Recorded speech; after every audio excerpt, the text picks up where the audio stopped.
Power Up World Community. Inspire the world.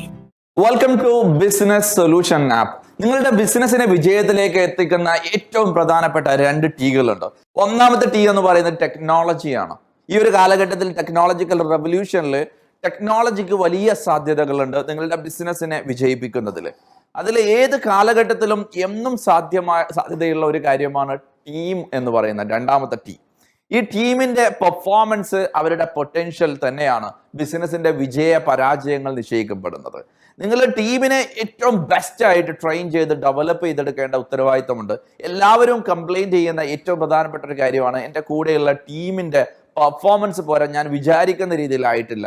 പലപ്പോഴും ഈ വിചാരിക്കുന്ന രീതിയിൽ ആവാൻ ആവശ്യമായിട്ടുള്ള ഒരു പ്രോസസ്സോ പ്രൊഫഷണൽ ആയിട്ടുള്ള ഒരു വേയോ ഒരു ബിസിനസ്സുകാരനും അഡോപ്ഷൻ ചെയ്യുന്നില്ല എന്നുള്ളതാണ് ഏറ്റവും രസകരമായ കാര്യം. അതുകൊണ്ട് നിങ്ങളുടെ ബിസിനസ്സിനെ ടീമിനെ ഉപയോഗിച്ചുകൊണ്ട് നെക്സ്റ്റ് ലെവലിലേക്ക് നിങ്ങൾക്ക് എങ്ങനെ പോകാൻ സാധിക്കും, അതിനാവശ്യമായിട്ടുള്ള അറിവുകളാണ് ഈ ഒരു ചാപ്റ്ററിലൂടെ നമ്മൾ ഡിസ്കഷൻ ചെയ്യുന്നത്.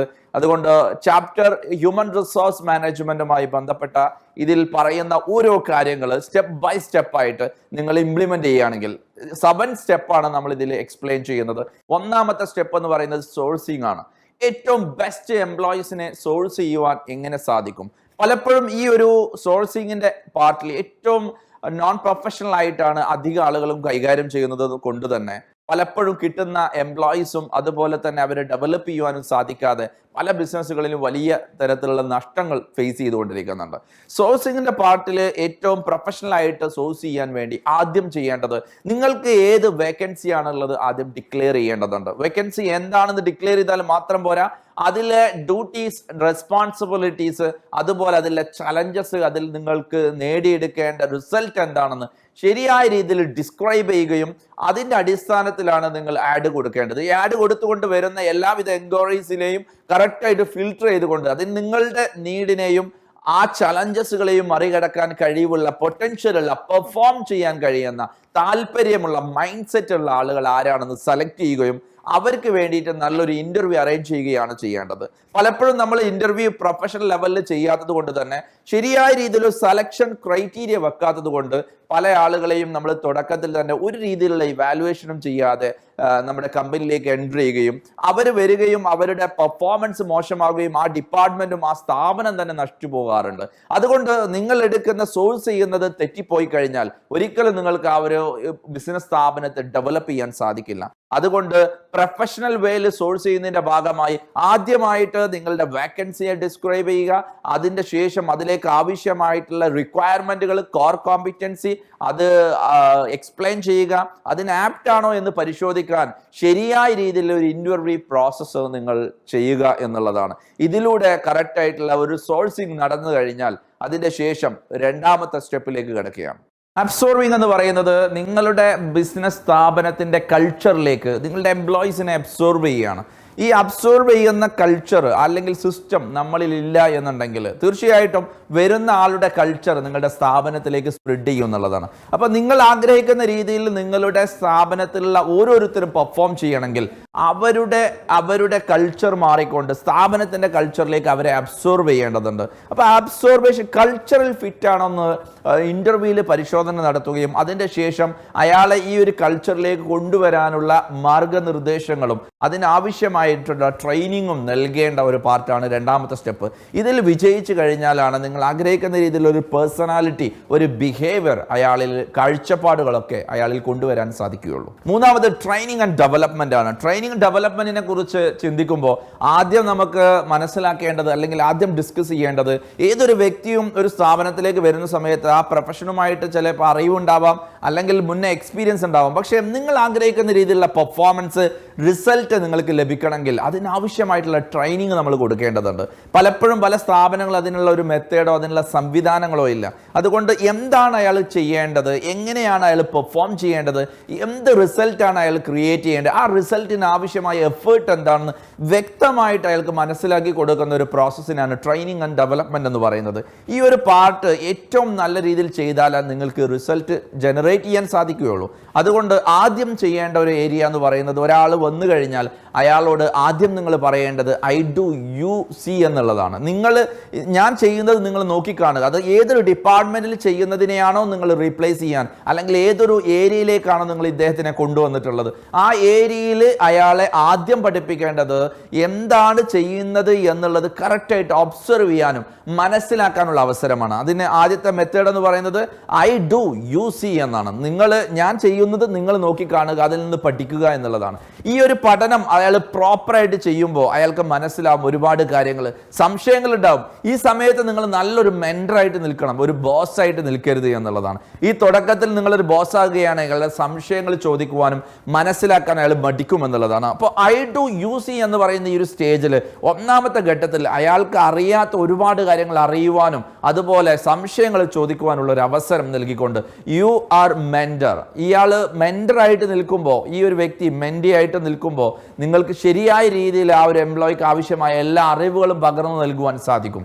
അതിൻ്റെ രണ്ടാമത്തെ ഒരു സ്റ്റേജ് എന്ന് പറയുന്നത് യു ഡു ഐ സി ആണ്. അദ്ദേഹത്തിന് അത് ചെയ്യുവാൻ പ്രേരിപ്പിക്കുകയും അതിന് വേണ്ടിയിട്ടുള്ള മോട്ടിവേഷൻ നൽകുകയും ഡയറക്ഷൻ നൽകുകയും അതിനെ കറക്റ്റായിട്ട് വാച്ച് ചെയ്തുകൊണ്ട് അയാൾ ചെയ്യുന്നത് പ്രോസസ്സ് കറക്റ്റാണോ നോക്കുക എന്നുള്ളതാണ്.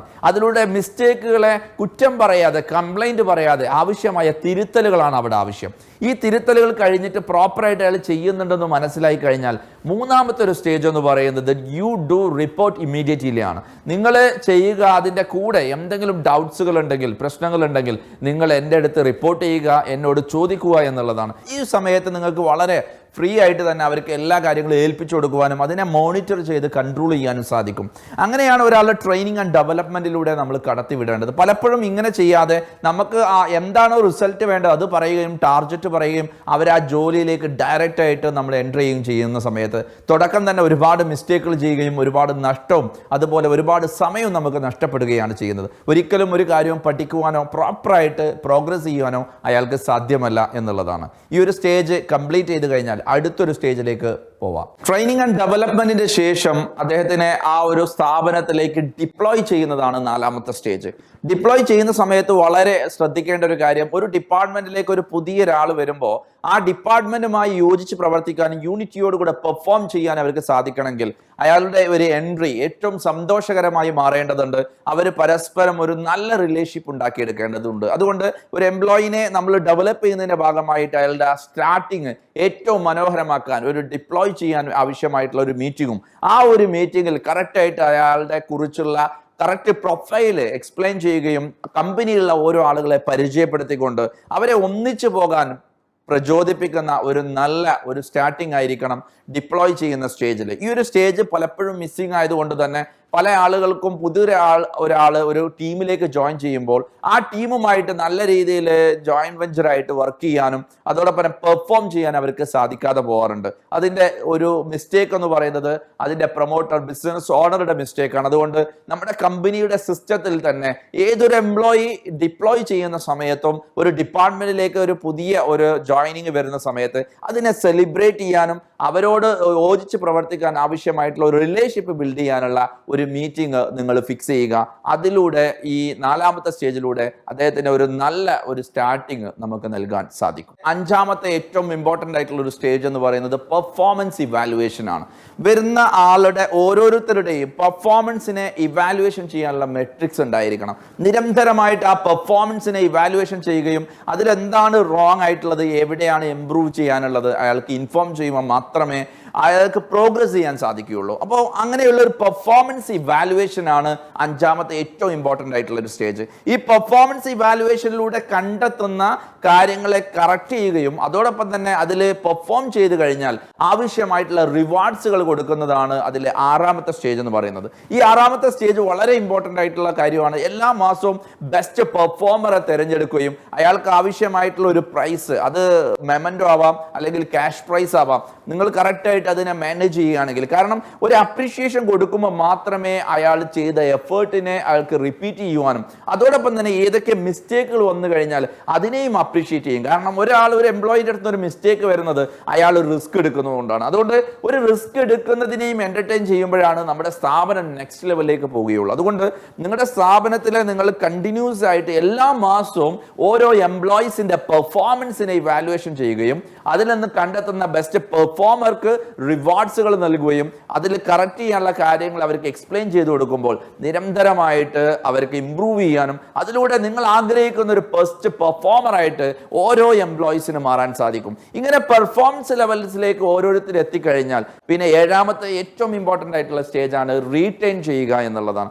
ആ എംപ്ലോയീസിനെ റീറ്റെയിൻ ചെയ്യുന്നതിൻ്റെ ഭാഗമായിട്ട് എംപ്ലോയീസിനെ കൂടുതൽ സ്ഥാപനങ്ങളിലേക്ക് ഓണർഷിപ്പ് നൽകുവാനും അവർക്ക് ആവശ്യമായിട്ടുള്ള കൂടുതൽ സൗകര്യങ്ങളും അവരുടെ മനസ്സിലുള്ള ആഗ്രഹങ്ങളെ ഫുൾഫിൽ ചെയ്ത് കൊടുക്കാൻ പല ആളുകൾക്കും പലതരത്തിലുള്ള എംഗേഴ്സ് ഉണ്ടാവും, സ്റ്റാറ്റസ് എംഗേഴ്സ് ഉണ്ടാവും, സ്ട്രക്ചർ ഉണ്ടാവും, അതുപോലെ സ്ട്രോക്കിന്റെ ആവശ്യങ്ങൾ ഉണ്ടാവും. എന്താണെന്ന് തിരിച്ചറിഞ്ഞുകൊണ്ട് അവർക്ക് ആവശ്യമായ അപ്രിഷിയേഷൻസും ആവശ്യമായ സ്ഥാനവും നൽകിക്കൊണ്ട് അവരെ സ്ഥാപനത്തിൽ നിലനിർത്തുമ്പോൾ മാത്രമേ നെക്സ്റ്റ് ലെവലിലേക്ക് നിങ്ങളുടെ സ്ഥാപനത്തിനെ കൊണ്ടുപോകുവാനും ഈ ശക്തമായിട്ടുള്ള ടീമോടുകൂടെ ഈ കാലഘട്ടത്തിന്റെ എല്ലാവിധ വെല്ലുവിളികളെയും അതിജീവിച്ചുകൊണ്ട് നിങ്ങൾക്ക് മുന്നേറാൻ സാധിക്കുകയുള്ളൂ. ഒരു സ്ഥാപനത്തിന്റെ ഏറ്റവും വലിയ വിജയം എന്ന് പറയുന്നത് അതിലെ ജീവനക്കാരാണ്. ആ ജീവനക്കാരുടെ പെർഫോമൻസിനെ റീറ്റെയിൻ ചെയ്യുവാനും അതിനെ സ്കെയിൽ ചെയ്യുവാനും നിരന്തരമായിട്ട് പ്രൊഫഷണൽ ആയിട്ടുള്ള വേയിലൂടെ ശ്രമിക്കുമ്പോഴേ നിങ്ങളുടെ ബിസിനസ് സ്ഥാപനത്തിനെ നിങ്ങൾക്ക് വിജയിപ്പിച്ചെടുക്കാൻ സാധിക്കുകയുള്ളൂ. അതുകൊണ്ട് ഈ പറയപ്പെട്ട സോഴ്സിങ്ങിലൂടെയും അബ്സോർബിലൂടെയും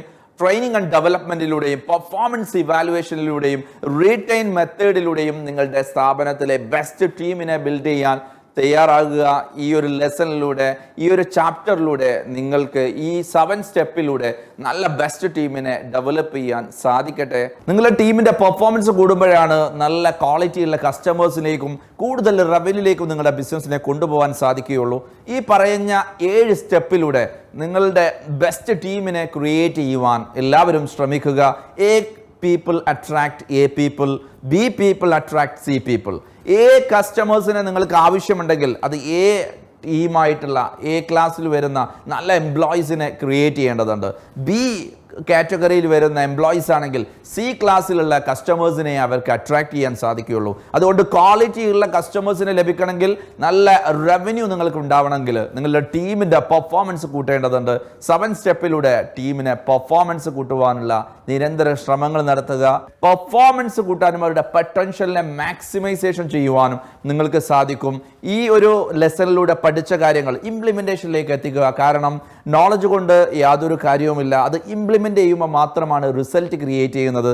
അതുകൊണ്ട് ഈ 7 സ്റ്റെപ്പിലൂടെ റിസൾട്ട് ക്രിയേറ്റ് ചെയ്യുക. Power Up World Community. Inspire the world.